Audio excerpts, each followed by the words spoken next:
Hi, it's Peter Schweizer, and welcome to the Drill Down. Well, has journalism destroyed politics, or has politics destroyed journalism, or is it a little bit of both? We're going to unpack that today with a veteran journalist, Mark Halperin. I'm going to do that with the co-host of this program, Eric Eggers. Eric, how are you? I hadn't thought about it, but either way, whether it was politics destroying journalism or journalism destroying politics, the question becomes, is it Mark Halperin's fault? Because he's been sort of ingrained in both, I think, for the better part of 3 decades. I'm very excited. I'm a big fan of his, all the things he produces. He does a very smart and creative way of delivering information to people. And he's had a front row seat for the evolution of both, as have you, Peter Schweizer, who I should point out, Mark Halperin, as he pointed out when he interviewed you, is a best-selling author, #1 for the 3rd week in a row, sir. Well, thank you. I'm very appreciative of that. Mark Halperin probably doesn't need an introduction to this audience, but he was the political director at ABC News. He's done so many things in journalism. He's the author of a couple of #1 New York Times bestseller about American politics. He's got a great podcast I've been on called Next Up with Mark Halperin. I encourage everybody to subscribe to that. And he's got a new one called Two-Way Tonight, which is sort of a bipartisan debate or discussion program. Mark, let's just get right straight to the topic. I think everybody would agree the state of journalism is a lot worse now than it was 10, 15 years ago. Some people want to say, well, that's just Trump, right? Trump has done this. Other people want to say, no, it's journalism's reaction to Trump. What do you think? I mean, is this related to Trump, or is there something larger at work here? And where do you think, at a 60,000-foot level, the blame really resides? Well, first of all, thank you guys for having me on. And Eric wondered whether it was my fault. Eric and my mother agree it's all my fault, whatever it is. So, it's a big topic, obviously, and I'll try to give you a brief answer, and happy to, if you'll pardon the expression, drill down. The media has 3 big problems going into Trump. I call it the dominant media. There's no perfect term. Some say legacy. The media had 3 big problems going into Trump that Trump exacerbated. Trump knows more about both the editorial side and the business sides of media than most reporters and most news managers. It's been a huge advantage for him, and he's taken advantage of that. And rather than, when Trump called out these 3 problems, which I'll list in a moment, rather than saying, Trump seems like a smart guy about media, let's fix these 3 problems, they just doubled down on all 3. And so Trump's criticism has ironically exacerbated the 3 problems. #1 is liberal bias. It's not the only bias in the media. Not every news organization is biased, but profound liberal bias for decades, where Republicans are not given benefit of the doubt on economics or on cultural issues. So that's #1. And that's caused people to alienate half their potential consumers. Michael Jordan used to say he didn't endorse Democrats because Republicans buy sneakers too. I never understood why, when I worked at ABC News, why they weren't interested in selling their products to half the country that thought they were liberally biased. Liberal bias, #1. #2, an absolute disregard for the digital revolution and a failure to see that business was changing, that you couldn't survive getting revenue from the way you got it for a long time. They used to have a monopoly. So you can understand why ABC, CBS, NBC, Associated Press, New York Times would say, why should we change? We're the kings of the hill. So the failure to adapt to digital. And then lastly is just a complete elite bubble where everybody in the media thinks all the wisdom is found in Washington or New York. Part of why I was one of the few reporters who saw that Trump might win in 2016 was I covered Trump rallies in over 30 states and talked to people. The failure to understand the role of immigration as an issue, the role of anti-elite sensibility, the way the economics of the country over the last decade, several decades have hurt people. All 3 of those things were true before Trump. Trump came in and called them out. Fake news, out-of-touch news, failing New York Times, called them out, and they haven't changed. And Trump's strength has exacerbated them. The press's reaction to Trump was to say, let's be more biased. Let's not just be kind of insidiously biased against Republicans. Let's have as our avowed model destroy Trump. Didn't just say, didn't say with any degree of consistency, let's open bureaus in the middle of the country. Let's talk to people who don't have lunch at Le Diplomat in Washington. Didn't do that. And then lastly, didn't say, we need to update our business models. Maybe we need to have shows like Peter Schweizer and Mark Halperin have. So that's the state of things. And the few places, creation of Wordle has helped the New York Times. but it ended up their political coverage So, Mark, it occurs longer to than me. it probably should have been. But sorry. That was No. wonderful. It occurs to me that in laying out the three problems of traditional media, your new media empire actually sort of addresses all three of them, right? You say liberal bias is one, and you have, whether that's a two-way or with next up, you have, I think, guests on and you cover issues in a non-liberal way. Digital ignorance, you exist almost largely online now, and then elite bubble with the two-way. It's literally inviting regular people in to have a conversation with newsmakers. Is this, I guess, was that on purpose, and is that why you would say you're having the success you're having now, or was that sort of like accidental? On purpose, and accounts for any success that I'm having, for sure. Because, but it's not just me. It's you guys. It's Megyn Kelly. It's Tucker, and it's people on the left who don't want to be biased. I'm amazed at people ceding the market share to me. Michael Smerconish, my friend, has the same aspirations, but I don't have a platform for moderate centrists and independents only, although I want all of them too. I want to put Laura Loomer on, as I've done, and have liberals come on and ask her questions, and have liberals say, she speaks for tens of millions. And I want liberals to come on and have my MAG audience say, Bernie Sanders speaks for tens of millions. That's a bigger audience than watches partisan cable news or reads partisan websites. So it's very purposeful, and I'll be if I can own the market share of people who are open-minded, regardless of their ideological position, fantastic. That's what I'm going for. Well, I think the open-minded is the key component here. And it seems to me, Mark, look, I'm somebody, I went to graduate school in England, and I remember reading the Telegraph, which was right of center, the Guardian that was left of center. You knew that they were. They didn't hide the fact. And you felt like if you read multiple newspapers, you would generally get the picture. So the notion of sort of, unbiased media, it seems to me that's something that's kind of ending up on the ash heap of history. And aren't we better off if we simply have the New York Times acknowledge, okay, we have a left of center view? Or do you think it's damaging ultimately the media that we don't have a sort of arbitrator of information the way the New York Times news side used to be 40 years ago in the 80s? You knew they were probably a little bit liberal, but they seemed to cover things. Do we need that? Or is that horse left the barn and we might as well just have the way the British newspapers are? It hasn't left the barn. It shouldn't have to. We're never going to have, and we shouldn't want to have, squelching of any voices. I want 1,000 flowers to bloom. I want the equivalent of the Telegraph. I want the New York Post. I want Huffington Post. Maybe not Huffington Post, but you know what I mean. But what I also want is people like me. I shouldn't be a unicorn. Go read the first chapter of Mary Madeline and James Carville's book, All's Fair. They say James thought Mark was a conservative and Mary thought Mark was a liberal. And that's been true my entire career. Nobody knows my politics because I'm a journalist. I don't have them. I'm an old-fashioned journalist. I'll say things about Donald Trump that are favorable, and I'll say things that are critical. I'm an analyst, but I'm an analyst of everybody. I want to hold all powerful interests accountable to the public interest. So the answer to your question, Peter, is I wish we had more of that. I don't think the horse has left the barn. It shouldn't have to. We need people, but what we need is also places of scale. And this is an incredibly important addendum to what I said before about independent media. If right now somebody blew up the federal building in Oklahoma City, Peter, how many people from your team would you send to Oklahoma City? None. How many would Megyn Kelly send? Probably none, and she's got a pretty big empire. I'd send none. I might go myself, but I wouldn't send any. How many would the New York Times send? How many would CBS News send? 60 people.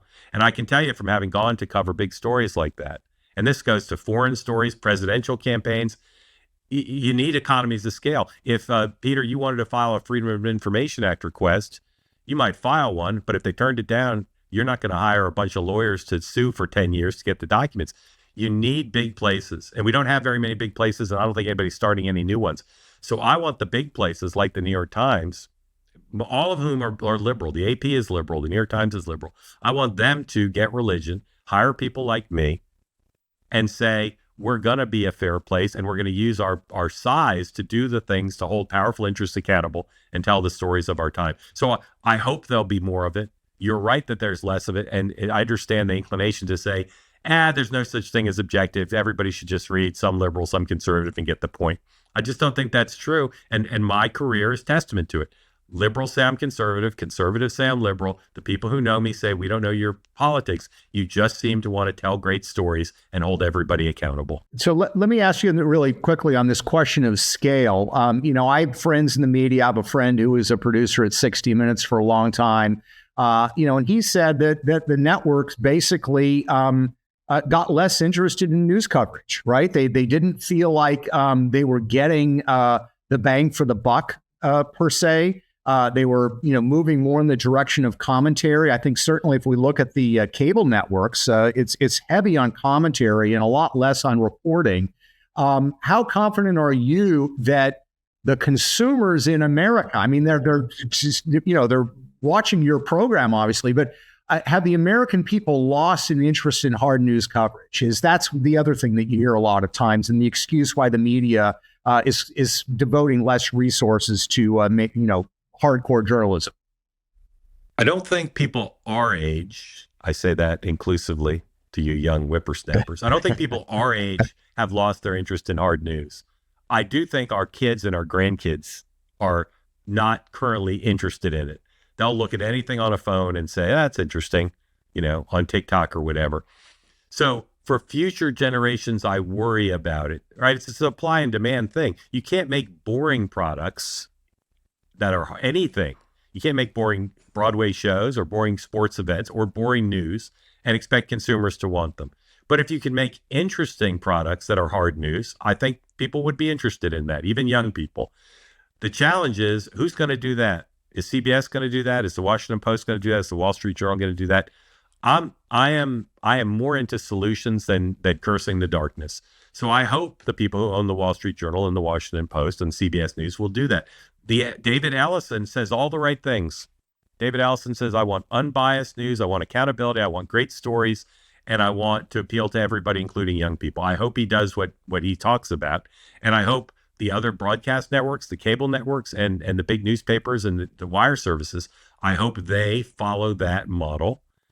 And I want to do everything I can to encourage them to do that, including saying, there were past the days where you can do that. Even one of the richest people in the world who owns the Washington Post, we're past the days where people are willing to lose tens of millions or hundreds of millions of dollars in service of public interest news. So we got to make interesting things that consumers want that are still doing the two jobs of hard news, telling the interesting stories and compelling stories of our time and holding powerful interests accountable to the public interest.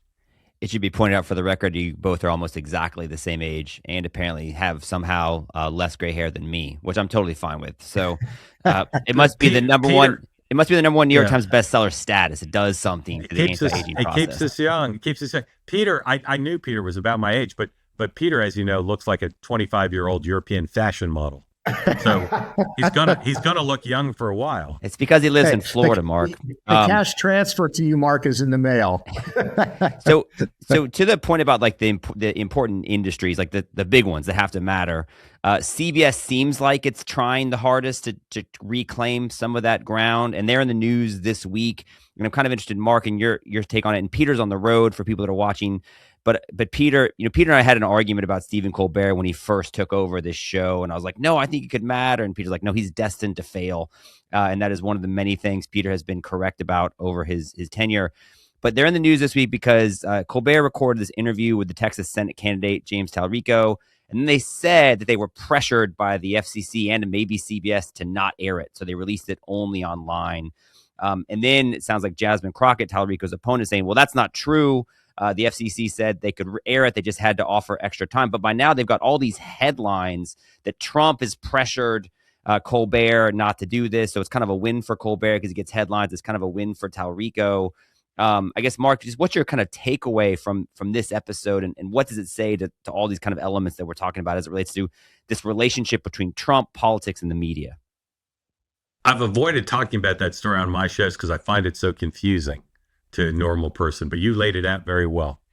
The main lesson is we got to get rid of this anachronism where the FCC regulates the broadcast networks and not everything else. They should regulate anything, but they had this vestige that they're so-called public airwaves, and therefore the FCC has some standing to impose rules like this equal time rule. There's so much media now. Stephen Colbert doesn't have to interview Jasmine Crockett if he doesn't want to. Whether it's a news interview or an entertainment interview, I just think the equal time provisions are a vestige. So that's the main thing, I think. And then I think, I like the guy who's running the FCC. I think he's funny. I think he's very smart. But I think he's just using the power in a way that is antithetical to liberty. I just don't think he should be out there threatening people what hosts they should have on the air. I'm a free market person in most areas, but including when it comes to the media. So I just think it's all silly. And the CBS management, if Barry Weiss, who I'm friendly with, or David Ellison asked me a question, I would say, stop doing things that people can accuse you of doing it to suck up to Donald Trump, because you're just doing too much stuff that makes it seem like you're trying to curry favor in general and to try to win the battle for Warner Brothers. Just stop doing those things. And if you do something that could look that way, like lawyers making recommendations to Stephen Colbert about how to book his show, say why you're doing it. Put out a principled statement. We're telling Stephen Colbert to do this because we believe that even though equal time doesn't necessarily apply, we think it should.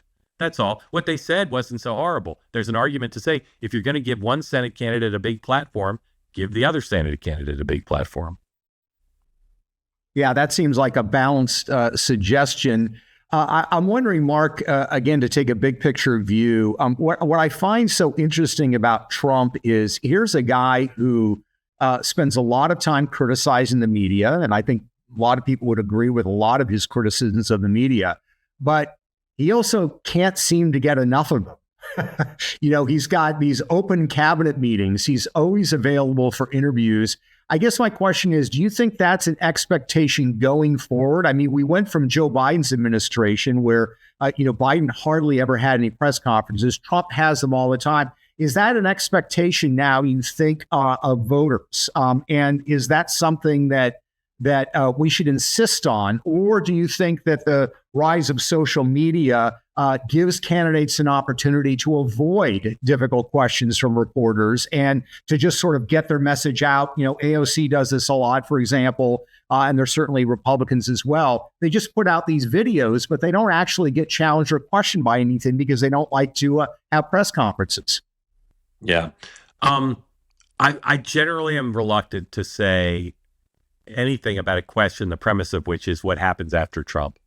What happens after Trump in the presidency? What happens after Trump in the Republican Party? What happens after Trump in the media? Because he's so dominated our lives now for more than a decade that I think it's impossible to say with any precision. Regarding one of the strands of your question about the public expectation, I think the press would help itself as an industry and would help the public if it thought about the questions it asked presidents in all formats and made them more in the public interest rather than inside baseball, gossipy, whatever it is. Sometimes the public wants to hear that kind of stuff, but mostly I think the press is kind of off base. So what I think should happen is the next president and future presidents should be inspired by Trump's capacity to govern through, not entirely, but partly through being accessible and being frequently speaking his mind to the American people through the media. I think they should be more truthful than Trump often is. I think they should be more trying to bring the country together than Trump typically does. I think they should be more substantive than many of Trump's answers are. But I think it would be great if there was an expectation that presidents spoke to issues of the day, if not daily, on a regular basis. And I think the Biden model of being completely unavailable because of his obvious mental decline that he thought he could hide from the country by not answering questions is a horrible thing. And I hope no president, for whatever reason, does that again. But I think an adjustment to what Trump's done would be the right thing. And it could happen. Depends on who the president is. And I think the press would make it more likely to happen if they ask better questions, as I said. What do you think about the way we talk about the president? In doing some research, I found out that, or I came across something that said you one time got in trouble when you're at MSNBC for saying something about Barack Obama, characterizing the way he was acting in not so charitable way. And I was like, what's it got to be like for you to have said, just as an analyst, I didn't think Barack Obama was particularly respectful to the people he was talking to. And then the reaction to that was what it was. And now on a regular basis, people on that network and so many other networks say far worse things about the person that holds the same office. Is that about Trump singularly in the way that we seem to have given ourselves permission as a culture to talk about him? Or is that also about Barack Obama? And just what's your reaction having kind of been on both sides of it? Yeah. Well, I wish Google searches would yield the truth about circumstances under which I said something negative about President Obama, which is I was assured by the control room that it would be bleeped out. It was meant to be a joke where I would say it, but it was on a 10-second delay and would be bleeped out. I wouldn't have said it. I wouldn't have said it because I respect the office of the presidency, and the word I used was not a word I would use about a president. So just to set the record straight on that. On the other hand, I don't think we should live in a country, and I got some of my friends were upset that I apologized for what I did because they said we don't live in a country where we have a king. You can say whatever you want about the president. You shouldn't be punished for that or criticized for it. And what I said was true, technically. Go back and look at the circumstances. You'll see what I said was true. What he said was not a good thing. Look, the coarsening of the culture began back during the Robert Bork hearings when Ronald Reagan was president. Bill Clinton lowered the bar through various things that he did, both purposeful and not purposeful. And now, we're in an extremely coarse culture. And I think both sides look at the other side and say they did it.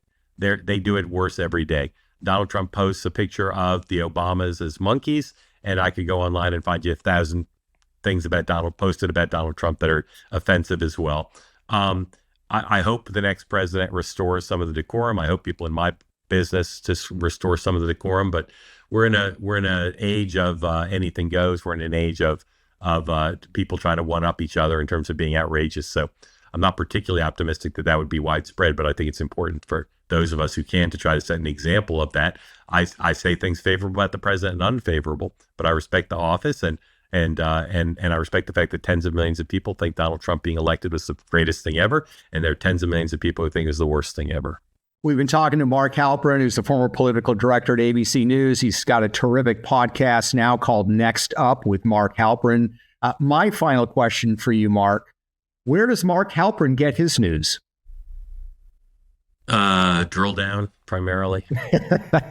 Good answer. Where do I get my news?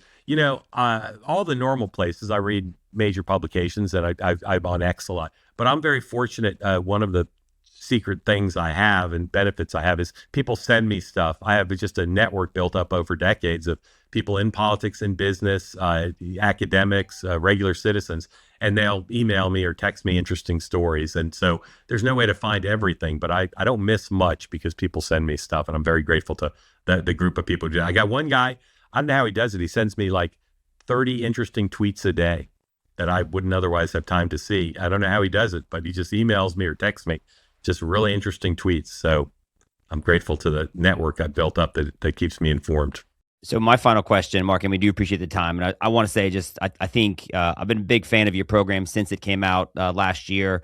I think what you do is newsworthy, and it's fun, but it's accessible and it's smart, but like not in a kind of showy way. So I'm a big fan of all the content that you create. And so I'm a big fan of Peter Schweizer's also, not the least of which because he signs my check. So my question to you both as former #1 and a current #1 New York Times bestselling author is, what's a bigger flex as an author for Mark to have Mitt Romney have to do a bulk buy to knock him off the top spot of the #1 New York Times bestseller list, or Peter Schweizer to have Gavin Newsom send an email to his supporters saying, please buy my book so we can knock off this far right book off the #1 Times slot? Which one is more impressive to both of you?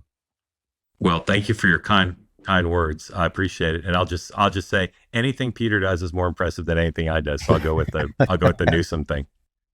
Well, I was going to say I think it's a bigger flex with Mitt Romney. I think the private equity thing sort of kicks in there. So I'm going to go with Mitt Romney and your success, Mark. We appreciate you very much taking the time. We encourage everybody to go to Next Up with Mark Halperin. You can find it on YouTube, wherever great podcasts are. And we appreciate you, the audience, always taking time to listen to this show. You can find out more at thedrilldown.com, and please subscribe to our podcast. Thanks again. Until next time.